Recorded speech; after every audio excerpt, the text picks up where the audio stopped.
नमस्कार. सध्या राज्यात विधानसभा निवडणुकीचं वातावरण चांगलंच तापल्याचं आपण पाहतोय. मोठ्या प्रमाणात या निवडणुकीची रणधुमाळी सुरू आहे. महायुती आणि महाविकास आघाडी सरकारमध्ये सत्तेसाठी जोरदार रस्सीखेच दिसते. अनेक ठिकाणी अटीतटीच्या लढती दिसत आहेत. स्टार प्रचारक येत आहेत, सभा होत आहेत, सभा गाजत आहेत, आरोप प्रत्यारोप होत आहेत, आश्वासनांची खैरात देखील होताना आपण पाहतोय. सोलापूर जिल्ह्यात देखील अत्यंत लक्षवेधी अशा लढती होत आहेत. आणि याच्यामध्ये सध्या शहर उत्तर विधानसभा मतदारसंघ हा प्रामुख्यानं मोठ्या प्रमाणात चर्चेत येताना दिसतोय. आणि या विधानसभा मतदारसंघातील लढतीकडं सर्वांचंच लक्ष लागलेलं आहे. कारणही तसंच आहे. भारतीय जनता पार्टीनं 5व्यांदा सलग विजयकुमार देशमुख जे विद्यमान आमदार आहेत त्यांना उमेदवारी दिली आहे. तर दुसरीकडं महाविकास आघाडीकडून शरदचंद्र पवार राष्ट्रवादी काँग्रेस पक्षाचे उमेदवार म्हणून माजी महापौर महेश कोटे हे मैदानात उतरलेले आहेत.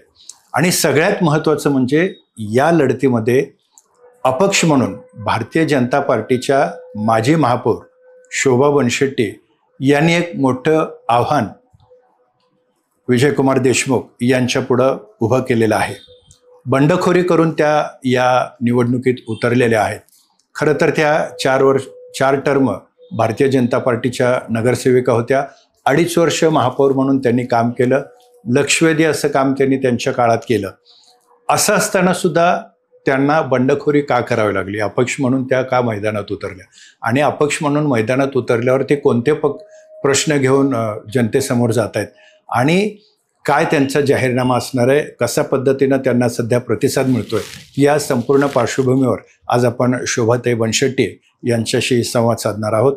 ताई नमस्कार. नमस्कार. मी आत्ताच म्हणल्याप्रमाणे आपण भारतीय जनता पार्टीचे एक ज्येष्ठ नेत्या म्हणून काम केलेले आहात. 4 टर्म नगरसेविका राहिलेल्या आहात. 2.5 वर्ष आपण महापौर म्हणून पण काम केलेलं आहे. आणि या सगळ्या एकूणच प्रवासात आपण एक आपला वेगळा असा ठसा उमटवला आणि एक मोठ्या प्रमाणात विकासाची कामं या सोलापूर शहरात केली, प्रभागात केली. साधारणतः हा तुमचा राजकीय प्रवास कसा सुरू झाला? माझा राजकीय प्रवास माझे सासर आणि माहेर दोन्ही घराणा हा राजकारणाचाच वारसा घेऊन निघालेला आहे.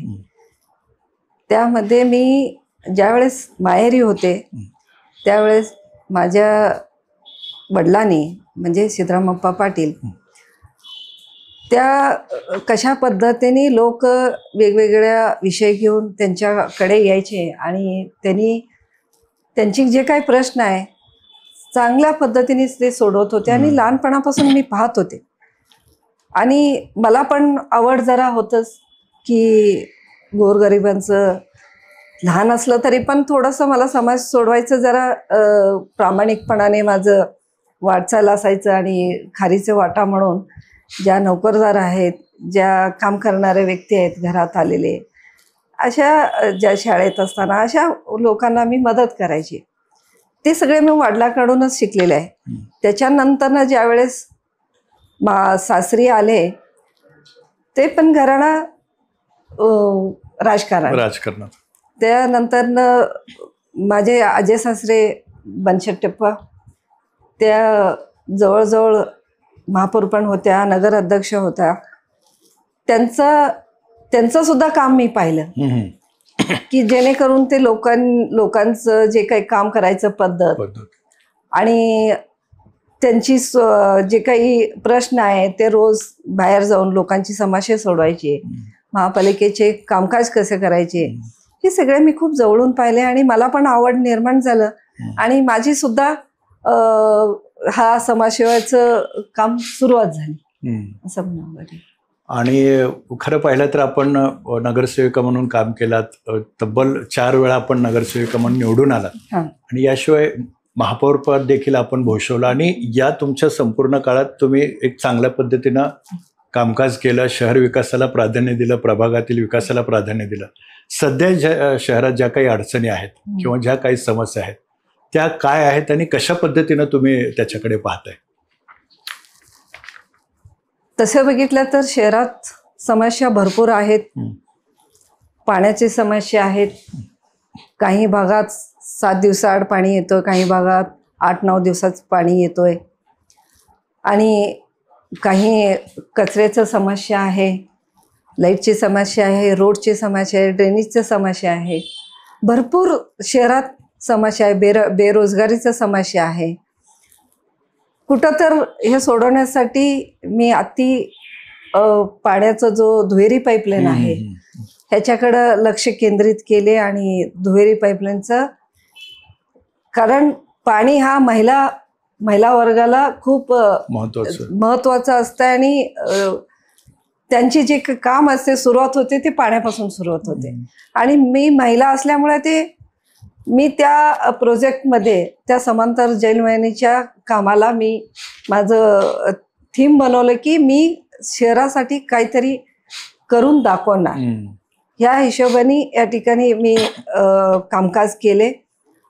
तर ह्या 2.5 वर्षाच्या कारकिर्दीमध्ये भरपूर काम करायचे प्रयत्न केलं, सोडवण्याचा पण सुद्धा मी प्रयत्न या ठिकाणी केलेला आहे. नक्कीच त्यांनी आत्ता सांगितल्याप्रमाणे नगरसेविका म्हणून तर त्यांनी जे जे काय करता येईल प्रभागासाठी, प्रभागातील नागरिकांसाठी ते तर त्यांनी करण्याचा प्रयत्न केला. पण महापौर म्हणून 2.5 वर्षाचा जो कार्यकाल मिळाला त्या कार्यकाळाचं त्यांनी अक्षरशः म्हणजे एक सुवर्णसंधीचं त्यांनी एक वेगळ्याच मोठ्या ह्याच्यात रूपांतर करून दाखवलं. आणि विशेषतः 2.5 वर्षात सगळ्यात महत्त्वाचं जे काम त्यांनी आता सांगितल्याप्रमाणे समांतर जलवाहिनीसाठी एक मोठा पाठपुरावा त्यांनी केला. आणि आज जे आपण ते काम होताना पाहतोय की अगदी पुढील 1-2 महिन्यात सोलापूरला दररोज पाणी पुरवठा किंवा 1 दिवसाआड देखील पाणी पुरवठा असं एक जो प्लॅनिंग चाललं आहे ती जलवाहिनी पूर्ण होत आली आहे. त्याच्यात सिंहाचा वाटा ताईंचा राहिलेला आहे. म्हणजे जे काही त्यांनी करता येईल त्यासाठी केलं. आणि त्याचंच एक मूर्त स्वरूप म्हणून आज दुहेरी जलवाहिनी जी आहे उजनी ते सोलापूर ती पूर्णत्वास आलेली आपण पाहतोय. आणि आत्ता मी म्हटल्याप्रमाणे यासाठी एक मोलाचं योगदान ताईंचं राहिलेलं आहे. ते आपण 2.5 वर्ष अत्यंत जिद्दीनं काम केलं आणि जे काही प्रामाणिकपणे काम केलं. म्हणजे अगदी कुठला पक्ष पाहिला नाही, कुठला जात नाही, धर्म नाही, कुठला पंथ न पाहता एक सर्वधर्म समभाव पाळून आपण काम केलं. लोकांच्या समस्यांना, अडीअडचणींना आपण धावून गेलात. असं असताना एवढं मोठं काम करत असताना देखील आज आपणास पक्ष सोडण्याची काय वेळ आली? का म्हणजे त्या आपण स्टेजला आलात?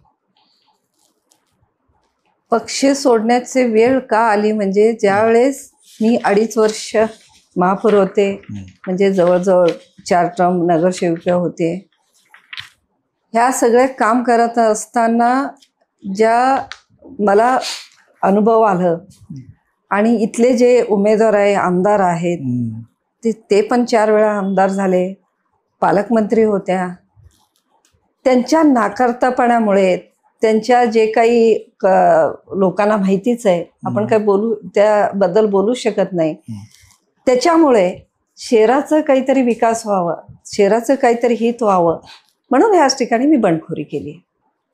खरं तर आपण पाहिलं तर मोठ्या प्रमाणात त्यांच्या उमेदवारीला विरोध होत होता. अनेक नगरसेवकांनी उघड भावना देखील व्यक्त करून दाखवल्या होत्या. आणि एक आपल्याकडे देखील एक भावी आमदार म्हणून पाहिलं जात होतं, एक स्वच्छ प्रतिमेचा उमेदवार म्हणून पाहिला जात होता. आपला अभ्यास, महापौर पदाचा एकूण कार्यकाळ आणि जी आपण धडपड केली, जे प्रामाणिकपणे काम केलं, एक आपल्याकडे उमेदवार म्हणून पाहिलं जात होतं. आणि विशेषतः विरोध डावलून भारतीय जनता पार्टीनं त्यांना तिकीट दिलं. काय सांगाल तुम्ही? म्हणजे इतका विरोध असताना सुद्धा पक्षाने त्यांच्यावर हे केलं, उमेदवारी दिली. पक्षाने काय दिली हे पक्षानेच त्यांनाच विचारायला पाहिजे की कुठल्या कॅटेगरीप्रमाणे त्यांनी त्या बेसमध्ये बसलेत ते पक्ष ते बघतील. ज्यावेळेस त्यांना सगळेजण, मी ज्यावेळेस बाहेर जात होते इकडे तिकडे, शेवटच्या क्षणापर्यंत सगळ्यांना वाटत होतं की आता येणारा विधानसभा आहे, आता येणारा आमदार तुम्हीच आहात. सर्व लोकांकडनं हे ऐकायला मला मिळायचे. कुठे कार्यक्रम फंक्शनमध्ये गेलं, कुठेही गेलं तर कार्यकर्ते वगैरे सगळे बोलायचे. पण पक्षाने जे निर्णय घेतला त्यांना जे योग्य असेल ते घेतलं. पण मला असं सांगायचं की ज्यावेळेस दुहेरी पाईपलाईनच्या ज्या विषय आहे सभागृहात ज्यावेळेस आलं त्यावेळेस आत्ताचे जे उमेदवार आहेत त्यांचे चिरंजीव 21-22 नगरसेवकांना घेऊन सभागृहाच्या बाहेर म्हणजे सभालाच येत नाही, तर ह्यांना कुठलाही हक्क नाही आहे. आता जे सांगायचे समांतर जलवाहिनी आणलं, पाणी पुरवठा आणलं, त्यांचे काही इथे ह्याच्यात योगदान नाही आहे.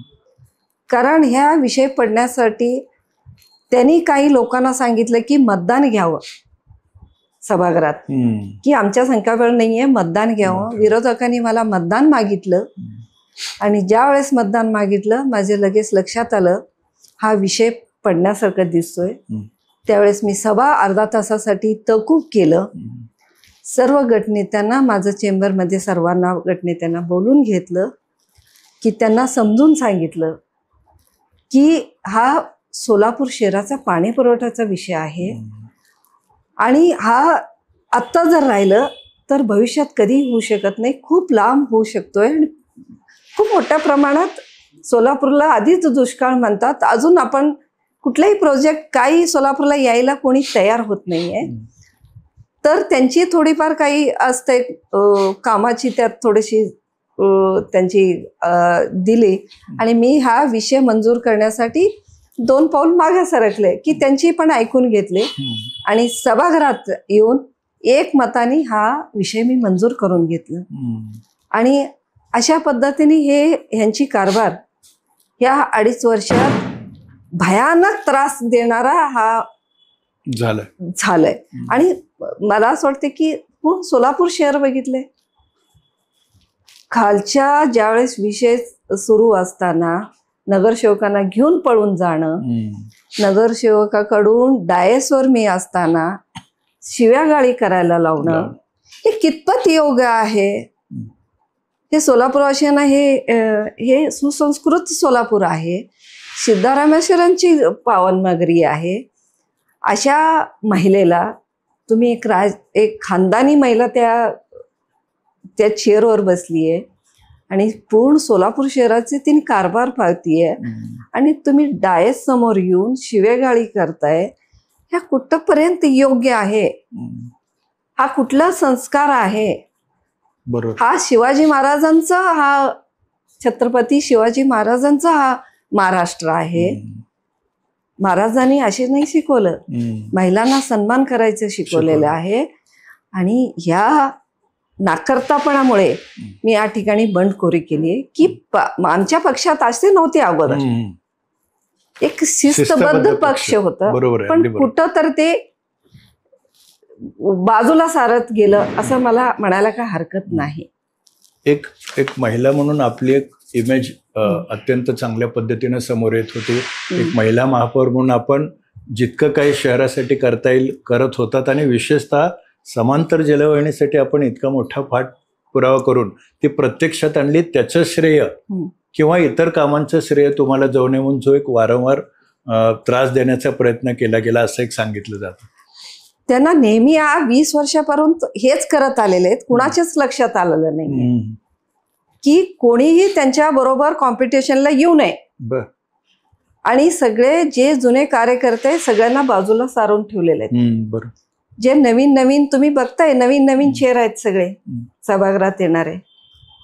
आणि जे आता मी होते कॉम्पिटिशन आले, हिनी काम करतीये, हिनी काम करायला आली, हिला कसं त्रास द्यायचं हे त्यांनी ठरवूनच ठेवलं होतं.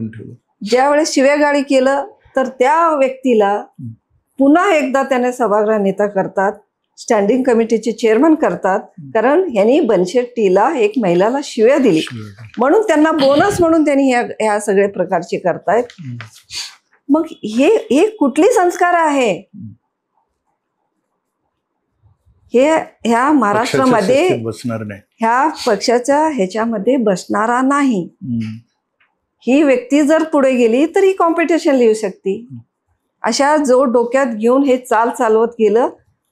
पण जे काही दिली उमेदवारी दिले, पण माझी जे काही लढा आहे, मी सोलापूर जनतेसाठी, विकासासाठी, जनतेच्या प्रामाणिकपणाने काम करण्यासाठी ह्या ठिकाणी बंडखोरी केलेली आहे. नक्की नक्की.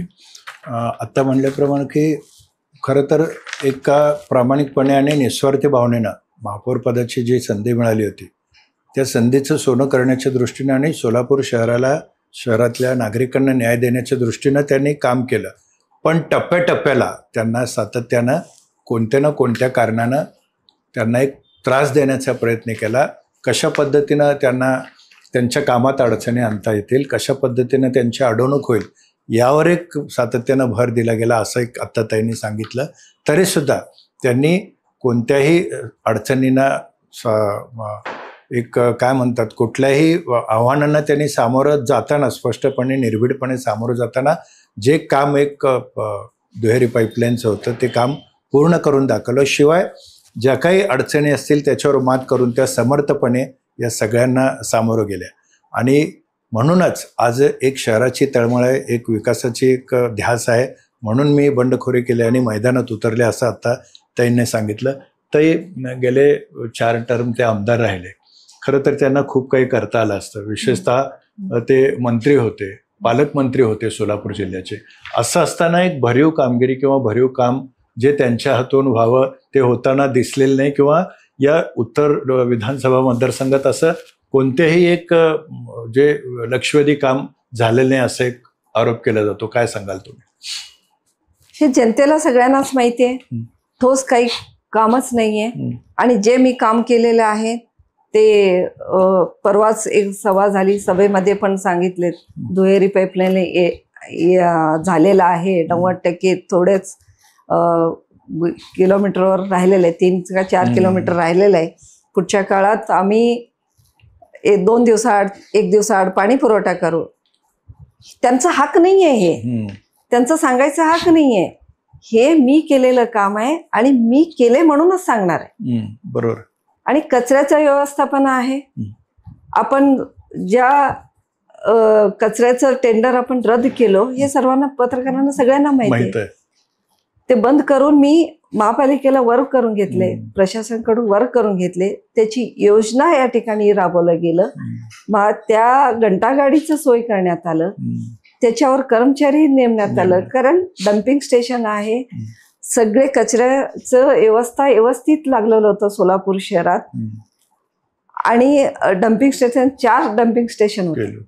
शहरातले कचरा उचलायचं, डम्पिंग स्टेशनला जायचं, मोठी गाडी त्याची ते कचरा जे गोळा झालेले ते भरायचे. आणि ज्या मोठा स्टेशन आहे कचऱ्याचं म्हणजे आपलं तुळजापूर रोडला जाताना आहे तिथं त्या ठिकाणी त्याचं गठीत करायचे अशी एक योजना या ठिकाणी राबवलं. ह्या सगळं होत असताना व्यवस्थित मी महापौर असेपासून सगळं चांगलं चाललं. नंतर जसं मी उतरले महापौरचं, परत मक्तेदार देऊन टेंडर काढलं, मक्तेदार दिलं. आज तुम्ही बघताय जागोजागी कचरा आहे, कचऱ्याचं ढीग आहे, घंटागाडी वेळेवर येत नाही. हा समस्या परत सुरू झाले. मग कोण आहे बाबा याचे माग? तुम्ही तपासावा. कोण टेंडर घेतलंय, कुणाचा माणूस आहे, शहराचं वाटोळ कोण करायला लागलंय, तुम्ही बघावं. तुम्ही म्हणल्याप्रमाणे अनेक निष्ठावंत भारतीय जनता पार्टीचे पदाधिकारी असतील किंवा कार्यकर्ते असतील आज पक्षापासून लांब गेल्याचं दिसतंय. काय सांगाल या संदर्भात? वाईट वाटतंय. ज्या वेळेस मी 2002ला ज्यावेळेस उभा राहिले, मी ओबीसी गटातून उभा राहिले, त्यावेळेस हा बालेकिल्ला काँग्रेसचा बालेकिल्ला होता. मग महाजन साहेबांचा पण सभा झाली आणि आमच्या समोर दिग्गज लोक होते काँग्रेसवाले. तरी सुद्धा आपण लढलो. त्यावेळेस सर्वात हायेस्ट मताने निवडून आले भाजपचं. त्याच्या मागे पण एक कारण आहे. हे आपण पक्ष वाढवता असताना सुद्धा इथं माझे परिवार सुद्धा त्या ठिकाणी तेवढंच इन्व्हॉल्व आहे. बरोबर. सिद्धरामप्पा पाटलांची मुलगी बनशेट टप्पाची नासून हा घराण्याशी बघून एक चांगले व्यक्ती आणि चांगली प्रतिमा या ठिकाणी आहे, म्हणून या ठिकाणी आपण भाजप मोठ्या प्रमाणात वाढण्याचा सुरुवात केलं. आणि माझा पहिलाचा भाग जो होतो गुरुवारपेठ पासून ते टेलिफोन भवन पर्यंत, हा मीठ गल्ली सगळे चाललं, चाटी गल्ली सगळे चालले. त्यात जवळजवळ 4 प्रभागाचा एक वार्ड होता त्यावेळेस. त्याच्यानंतर पलीकडे परत इकडे आले. दरवेळेस मला बदलायचं केलं की ही व्यक्ती पुढे येऊ नये हा दृष्टिकोन त्यांनी नेहमी ठेवण्यात आलं, पण तिथं मी विजय झालं विजय झाला. आणि तिथं सर्वात हायेस्ट मताने निवडून आले. आणि इथंही सुद्धा हे आहे, म्हणजे काँग्रेसचा जो बालेकिल्ल्यामध्ये कमळ फुलवणारी म्हणजे मी आहे. सुरुवातच आपण केली. सुरुवात तिथनंच सर्व झालेलं आहे. म्हणजे पक्षवाढीत आपलं योगदान तिथून योगदान महत्त्वाचं आहे. सगळ्यात आणि आम्ही पक्ष वाढवताना सगळे बघितलं, सतरंजी टाकले, काही पुरुष मंडळी होत्या, कार्यकर्ते होत्या, चहा स्वतः बनवून द्यायचे, स्वतःचे खर्चाने कुठे ह्याला प्रचारला जायचं तर स्वतः खर्च करून जायचे.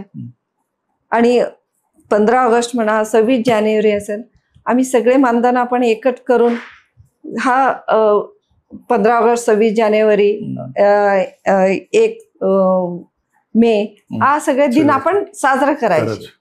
मग कुठे गेले हे दिवस? मग आम्हालाच ही वेळ मिळाली का बघायला? आमचा शिस्तबद्ध पक्ष आहे. मी पक्षाला नाव ठेवणार नाहीये. पक्ष माझे आदर्श आहे. आदर्श.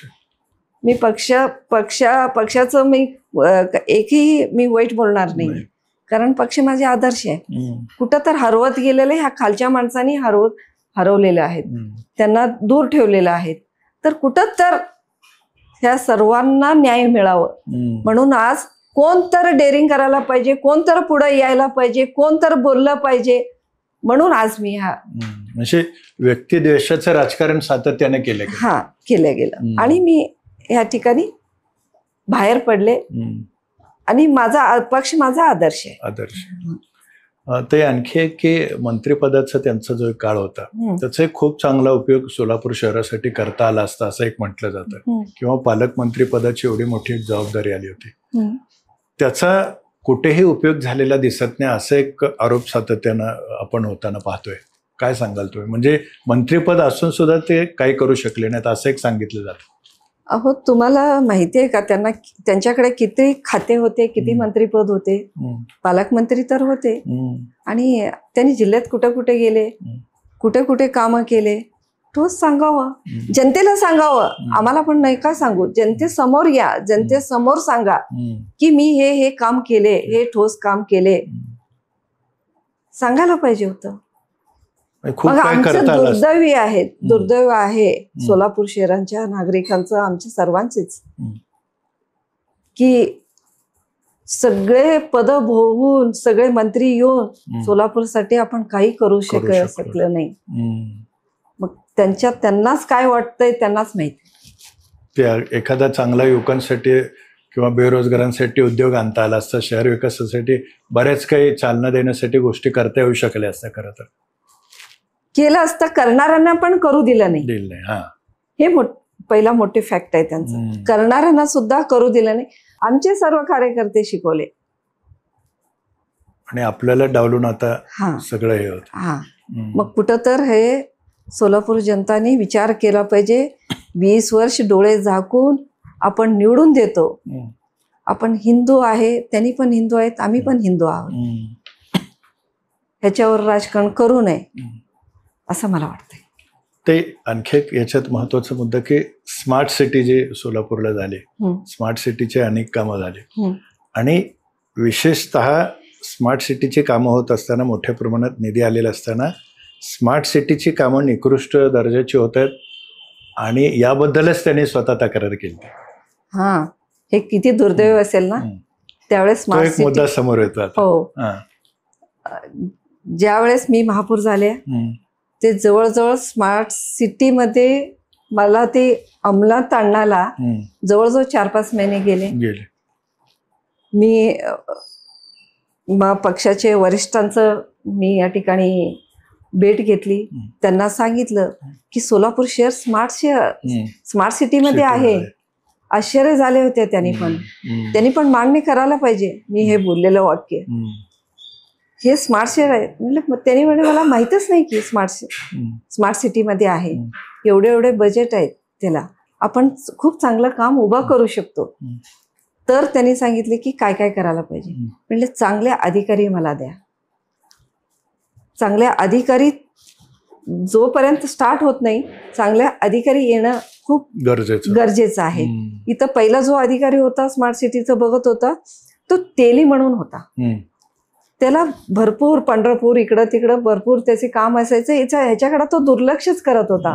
शेवटी एक दिवशी विचारलं, तुला होत नसेल तर बाजूला सरक. मग मी साहेबांना सांगून ह्या सगळ्या यंत्रणा लावली आणि सीईओ म्हणून मी आयुक्तांना सीईओ म्हणून बसवले आणि ह्या कामाला सुरुवात झाली, स्मार्ट सिटीचे कामाला. आणि त्यावेळेस होत असताना मी 2.5 वर्ष असेपर्यंत कुठली तक्रार झाली नाही का हो? तुम्हाला माहिती असेल कुठली तक्रार आली का स्मार्ट सिटीची? आपण चांगले काम करायला लागलो होतो. रंगभवन चौक झालं, ॲडव्हेंचर पार्क झाले, काही बाग जो आहे सुधारण्याचे प्रयत्न केलं, ऑक्सिजन पार्क चालू झालं, डम्पिंग स्टेशन बनवलं. म्हणजे मोठे मोठे जे काय सिद्धेश्वरचे तलाव आहे, आता इतके लोक तिथं फिरायला जातात आणि इतकं स्वच्छ आहे, इतकं सुंदर आहे तो तलावचं भागाला लोक फिरायला येतात.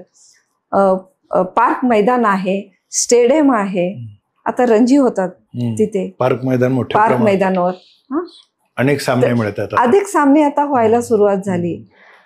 मग ह्यांनी काय केलं? डिजिटल पेमेंटचं आपण सुरुवात केली महापालिकेला.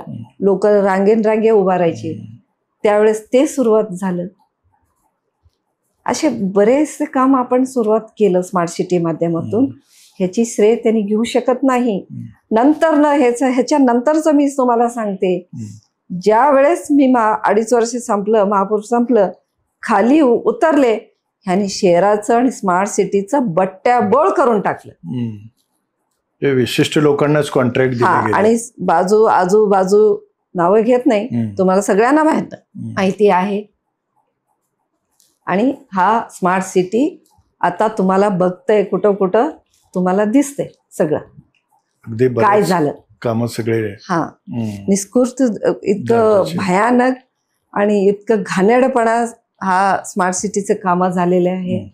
आणि ह्याला त्यांनी पण जबाबदार त्यांनीच आहे. म्हणजे त्यांच्या आजूबाजूच्या लोकांनाच त्याच्या कामाचा मक्ता दिला गेला आणि त्याचा एक मोठा इम्पॅक्ट सगळा दिसून आलाय. कसा जो आरोप होतोय तो ते बरोबर आहे. आणि स्वतःच तक्रार करतात. म्हणजे काय, तुमच्याकडे पॉवर आहे, तुम्हाला माहित नाही तुमच्याकडे काय पॉवर आहे? नक्कीच आम्हाला सांगायचं होतं की तुमचं पॉवर काय असतंय काय नाही. आम्ही शिकवलं असतं तुम्हाला सांगितलं असतं काय असतंय पालकमंत्री म्हणजे काय असते, वेगवेगळे खात्याचे मंत्री होत्या, तिथं काय असते, कशा निधी आणायचे, त्याचा अभ्यास कमांड हवा पाहिजे, दूरदृष्टी पाहिजे, शहराचा विकास कसा करायला पाहिजे. ते त्यांनी त्यावेळेस केलेलं नाही. बनशेट्टी परिवार आताच नाहीये, 75 वर्ष झालं. सोलापूर शहर जे जुने आहेत, जे वयस्कर आहेत, आता रिटायरमेंट घेतलेले आहेत, त्यांना जाऊन विचारावं की बनशेट्टींनी काय कामं केलं, कशा पद्धतीने केलं. आणि असंच माझ्या काळात पण माझ्या सासऱ्यांनी, आजी सासरे थोडे काळ होते माझ्याबरोबर, त्यांनी कामाचं पद्धत मला सांगितलेली आहे आणि त्याच पद्धतीने मी ह्या ठिकाणी काम केले. माझ्या परिवाराला कुठं टीका लावू दिला नाही. माझ्या जो पक्ष होतं ते पक्षाला पण सुद्धा मी डाग लागू दिला नाही. एवढं प्रामाणिकपणाने मी या ठिकाणी काम केलं. पक्षाने मला न्याय द्यायला पाहिजे होतं, ते न्याय दिलं नाही, एवढंच मला वाईट वाटतंय.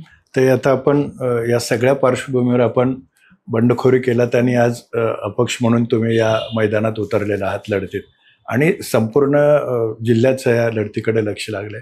तुम्ही कसं पाहता या लढतीकडे? कारण पूर्वी आपण एक पक्षाच्या एक अधिकृत पदाधिकारी होतात किंवा एक तुमच्या मागे पक्ष होता, पण आता अपक्ष म्हणून आपण जनतेसमोर जात आहे. कसं पाहता या लढतीकडे?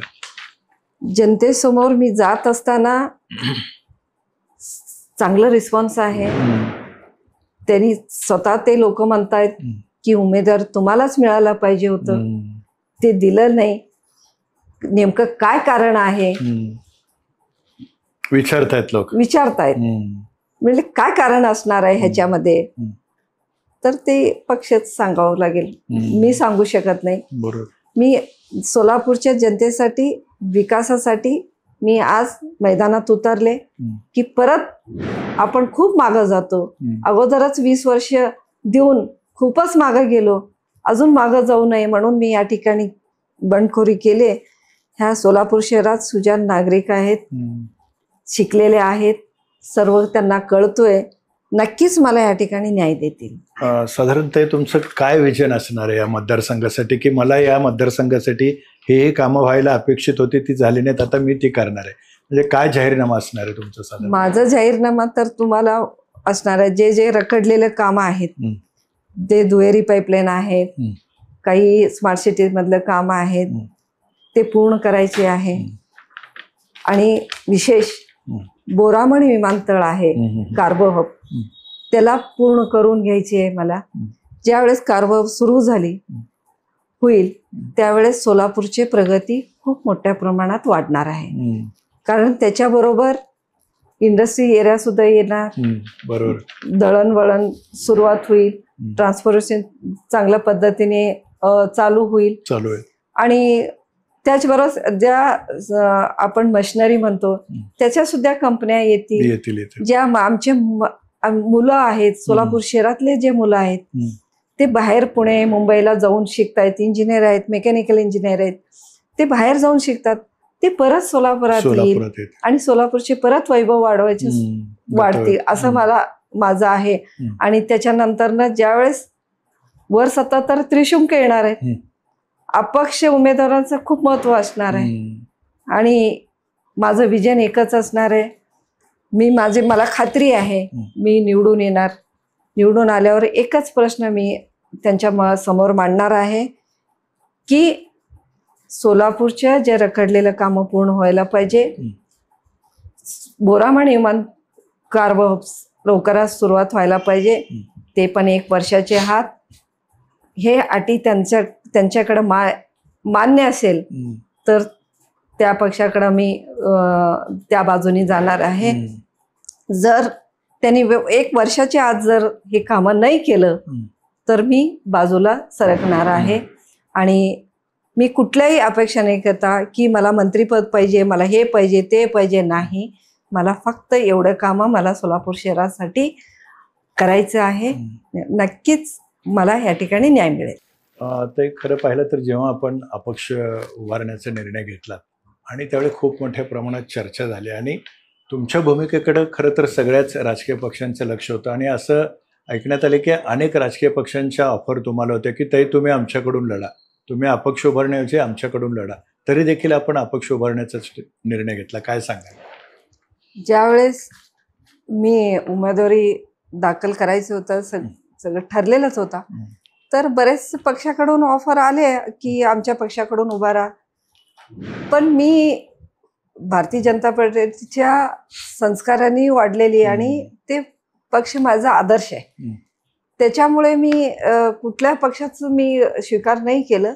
अपक्ष म्हणून या ठिकाणी उभा राहायचं मी या ठिकाणी ठरवलं. आणि भारतीय जनता पार्टीचं विचारधारा आणि माझं खूप अंगात नसामध्ये ते बिंबलेलं आहे. त्याच्यामुळे मी कुठल्या पक्षात जाण्याचं मला ते नाही, ते मी कुठल्या पक्षात जाणार पण नव्हते आणि मी ते स्वीकार पण केलं नाही. नक्की. ते आणखी एक याच्यामध्ये आपण पाहिलं तर ज्यावेळी आपण सगळेजण एकत्रित आलात आणि ठरलं होतं की आपण आपल्यापैकी कोणीही उभारलं तरी सर्वांनी एकत्रित काम करायचं. आपल्याबरोबर अनेक जण होते आणि अनेकांनी असं सांगितलं आम्हाला नाही मिळालं तरी चालेल, ताईंना तिकीट दिलं गेलं पाहिजे, ताईंना उमेदवारी दिली गेली पाहिजे आणि आम्ही ताईंच्या पाठीशी खंबीरपणे उभा राहू, असं अनेक जण तुमच्या बरोबर होते. पण आता पाहिलं तर ऐनवेळी काही जण ऐनवेळी सरकले, मागे सरकले आणि ते इतरांना पाठिंबा देताना दिसतात किंवा त्यांची एक वेगळी भूमिका दिसते आणि या अडचणींना देखील आपल्याला सामोरं जावं लागलं. कशा पद्धतीनं तुम्ही याकडे पाहता, काय सांगाल नेमकं? हे बघा, ज्यावेळेस बैठक झाली सगळेजण सपोर्ट करणार होत्या सगळेजण मला सपोर्ट करणार आहे की ज्यांनी आमच्या बरोबर होते, ज्यांनी इथनं आता मला सोडून गेले, त्याची मला काही हे नाहीये, वाईट वाटत नाही की गरज पण नाहीये की मी माझ्या कामावर माझ्या नावावर जे मी केलेलं 20 वर्षाचं काम आणि 2.5 वर्ष त्यातलं महापौरांचं काम, या दोन्ही मी जनतेसमोर घेऊन चालले. कोण या माझ्या बरोबर आलं तर स्वागतच आहे, नाही आलं तर मला काय नाहीये. मला आता पण काही वाटत नाही की ह्यांनी माझ्या बरोबर सोडून गेले, त्यांनी सोडून गेले. मी त्या घाबरण्यामधले मी नाहीये. आणि मला ते मी 2.5 वर्ष मी कोणाला घाबरला नाही.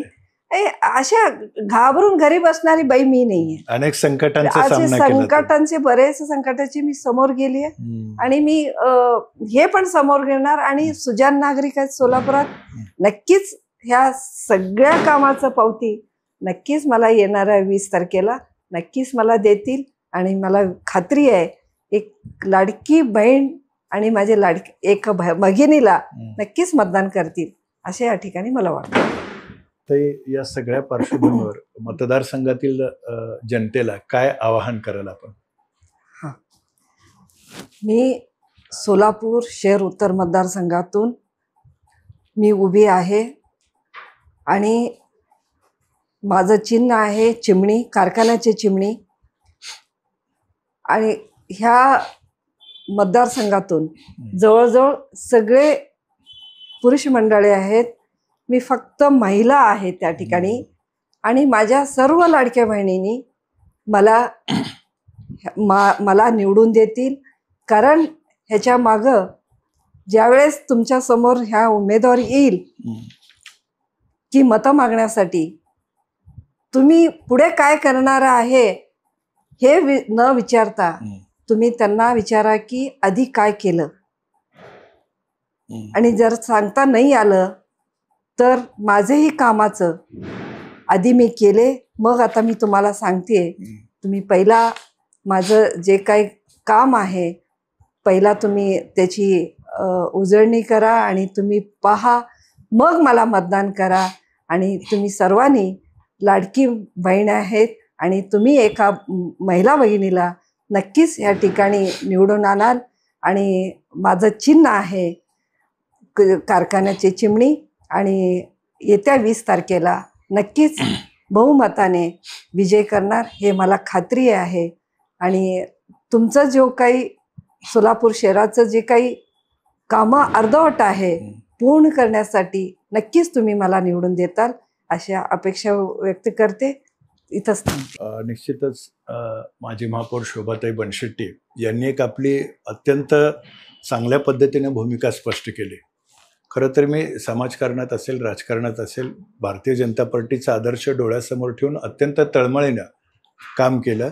कुठेही बनशेट्टी घराणं असेल किंवा पक्षाला डाग लागेल असं कोणतंही काम न करता एक स्वच्छ प्रामाणिकपणे काम करून शहर विकासाला प्राधान्य दिलं.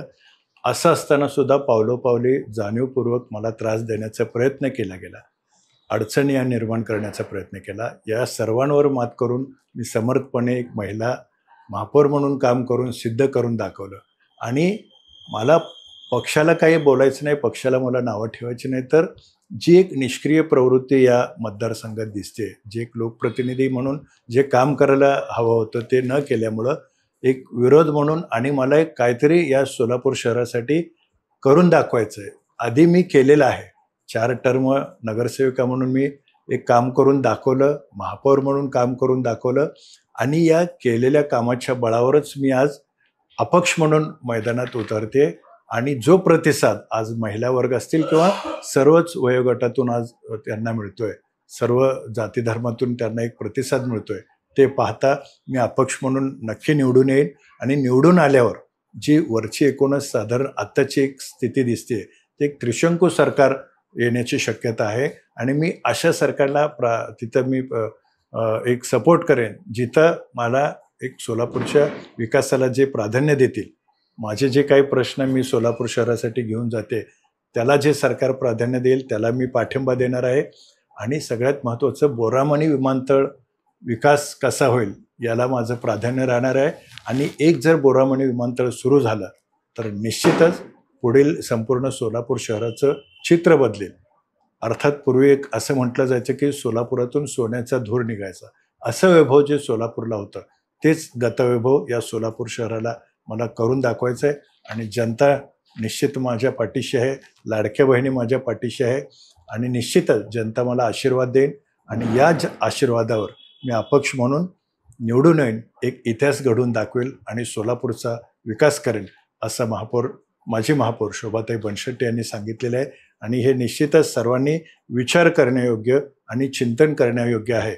आणि ते डोळ्यासमोर ठेवूनच आपण सर्वांनी मतदान करावं असं आवाहन त्यांनी केलं आहे. आणि मी निश्चित विजयी होईल असा विश्वास त्यांनी या ठिकाणी व्यक्त केलेला आहे. त्यांच्या या संपूर्ण वाटचालीस आपण सर्वांनी शुभेच्छा देऊया आणि त्यांच्या पाठीशी खंबीरपणे उभा राहून या शहराला गतवैभव प्राप्त करून देण्यासाठी सर्वांनी प्रयत्न करूया असं या ठिकाणी आवाहन करतो आणि या ठिकाणी मी थांबतो. धन्यवाद.